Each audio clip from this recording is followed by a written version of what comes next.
খুলনা 4 আসন থেকে নির্বাচিত মাননীয় সংসদ সদস্য এস.কে. আজিজুল বারী হেলাল।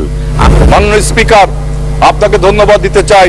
বিএনপির যে প্রতিষ্ঠাতা শহীদ রাষ্ট্রপতি জিয়াউর রহমান, তিনি যে খাল খনন কর্মসূচির মাধ্যমে বাংলাদেশে যে অতিরিক্ত খাদ্যশস্য উৎপাদন করে বিদেশে রপ্তানি করেছিল, এবারও আমাদের সরকার, তারেক রহমানের সরকার আবারও খাল খননের কর্মসূচি হাতে নিয়েছে এবং 54টি জেলায় আমাদের খাল খনন কর্মসূচি শুরু হয়েছে।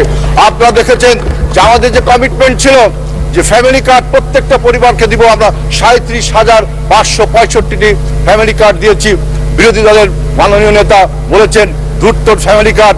এবার অপেক্ষা করুন, আসছে কৃষক কার্ড। এবার পয়লা বৈশাখে ইনশাআল্লাহ তারেক রহমানের সরকার কৃষক কার্ড দিয়ে বাংলাদেশের কৃষিতে উন্নতি করবে। আপনি দেখেছেন আইন শৃঙ্খলা পরিস্থিতিতে, আপনারা দেখেছেন যে কিভাবে আগে গত 17 বছরে আপনার পুলিশ বাদী হয়ে মামলা দিত, এখন কোনো রাজনৈতিক হয়রানি মামলা হয় না। মাননীয় স্পিকার, আমার সময় শেষ হয়ে আসছে, এজন্য আমি বলতে চাই আমার এলাকা রূপসা, তেরোখাদা, দিঘলিয়া এই অঞ্চল ভৈরব নদী দ্বারা বিচ্ছিন্ন।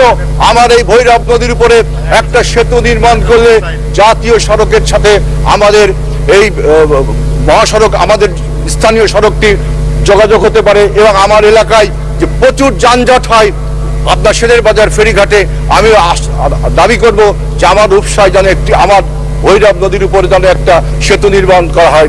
মাননীয় স্পিকার, দৈনিক ইবি নিউজ, আমরা দেশ ও মানুষের কথা বলি।